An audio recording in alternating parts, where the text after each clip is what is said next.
Hello students, welcome to unique agriculture classes. तो आज हम इस वीडियो के अंदर बात करेंगे कि सॉइल सैंपल कैसे कलेक्ट करते हैं फॉर सॉइल टेस्टिंग। ठीक है, तो उससे पहले आप चैनल को सब्सक्राइब करें। ठीक है, तो हम चलते हैं सॉइल टेस्टिंग के लिए सॉइल सैंपल कलेक्शन करना है। ठीक है, तो उससे पहले हम बात करेंगे कि सॉइल टेस्टिंग क्यों करनी चाहिए या क्यों करानी चाहिए। ठीक है, क्योंकि हम बिना सॉइल के स्टेटस, न्यूट्रिएंट स्टेटस जाने उससे पहले ही हम क्या करते हैं, फर्टिलाइज़र अप्लाई कर देते हैं। हम बिना उसके न्यूट्रिएंट स्टेटस को जाने। ठीक है, तो इससे क्या होता है कि सॉइल की हेल्थ इफेक्ट होती है और सॉइल अनप्रोडक्टिव होती है और सॉइल में जो माइक्रोब्स की एक्टिविटी है वो भी स्लो हो जाती है। ठीक है, तो सभी फार्मर्स को सॉइल टेस्टिंग ज़रूर करानी चाहिए ताकि वो उस अकॉर्डिंग जो उनके फील्ड में जिस न्यूट्रिएंट की कमी है तो उसके अकॉर्डिंग वो न्यूट्रिएंट को अप्लाई कर सके और सॉइल की जो हेल्थ है वो मेंटेन रख सके, ताकि उनको अच्छी उत्पादकता मिले और अच्छा प्रोडक्टिव उनको उनका जो अच्छा प्रोडक्शन मिले। ठीक है, उनकी क्रॉप्स का।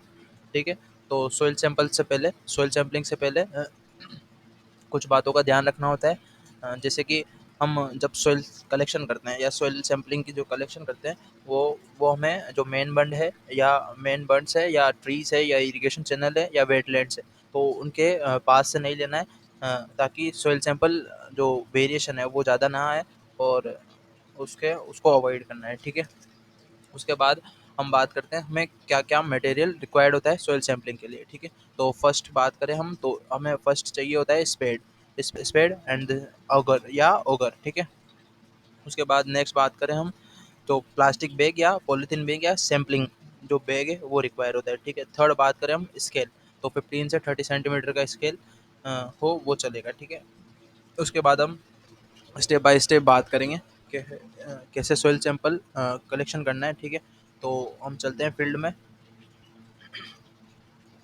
तो जनरली आपको क्या करना है कि मान लो स्क्वायर शेप का आपका फील्ड है। ठीक है, तो उसके चारों कोनों से थोड़ा सा मतलब मेन बंड्स के थोड़ा दूर, तो वहाँ से आपको चारों कोनों से सैंपल लेना है और एक बी सेंटर से लेना है। ठीक है, तो आपको जनरली हाँ, एक गड्ढा करना है। ठीक है, तो गड्ढा आपको वी शेप का गड्ढा करना है। उससे पहले आप जो जितना भी जहाँ से आप सैंपल ले रहे हो तो उसके ऊपर का जितने भी ग्रासेस है, डिब्रेसेस है या क्रॉप रेसिड्यूज है उनको रिमूव करना है। ठीक है, उनको रिमूव करने के बाद आपको वी शेप का कट लगाना है चारों जो आपने पांचों गड्ढों से आप सैंपल लेंगे। ठीक है, तो वहाँ से आपको जनरली आपका जितना भी प्लांट डिब्रेसेस है उसको रिमूव करना है। ठीक है, और आपको वी शेप का जो है गड्ढा करना है। तो अब ये वी शेप आपको जितना कितना आपको उसकी लेंथ या हाइट रखनी है तो सेलो रूटेड क्रॉप्स के लिए आप 15 सेंटीमीटर तक गड्ढा कर सकते हैं और जो डीप रूटेड क्रॉप्स है उनके लिए 20 सेंटीमीटर का गड्ढा कर सकते हैं। ठीक है,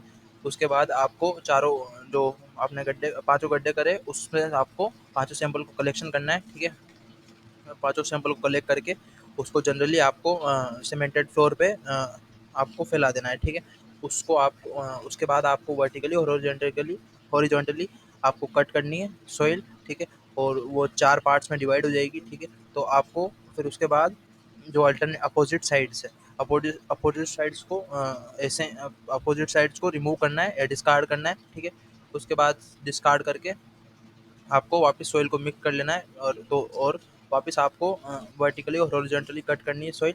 उसके बाद अपोजिट जो आपने पहले वाली जिस साइड में लिया था, जिस साइड का सैंपल डिस्कार्ड किया था उसके अलावा दूसरे अपोजिट साइड को डिस्कार्ड करना है। ठीक है, तो ऐसे प्रोसेस आपको अ, जब तक करते रहना है तब तक कि आपके पास 500 ग्राम सॉइल ना बच जाए। ठीक है, उसके बाद जब आपके पास जो 500 ग्राम सॉइल है वो आ जाए उसको आप सैंपल बैग में फिल करना है। फिल करने के बाद आपको उसमें एक टैग को इंसर्ट करना है। ठीक है,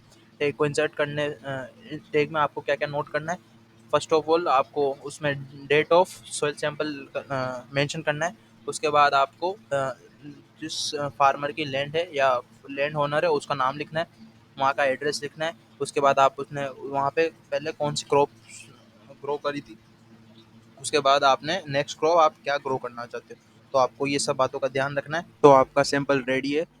आप 500 ग्राम सॉइल को सैंपल बैग में भर के आप आपके पास जो भी सॉइल टेस्टिंग लेबोरेटरी है वहाँ पे जाके आपकी सॉइल को टेस्ट करा सकते हैं और आपको फिर वो कुछ दिनों बाद सॉइल को टेस्ट करके आपको एक रिपोर्ट कार्ड देंगे, जैसे कि हम स्कूल्स में रिपोर्ट कार्ड आती है, वैसे ही आपका पूरे जो भी पैरामीटर्स होंगे, जो ओसी, ईसी और पीएच और न्यूट्रिएंट्स होते हैं बाकी के, ये सारे पैरामीटर्स होते हैं जो कि सॉइल टेस्टिंग रिपोर्ट में आते हैं। ठीक है, तो मिलते हैं नेक्स्ट वीडियो में।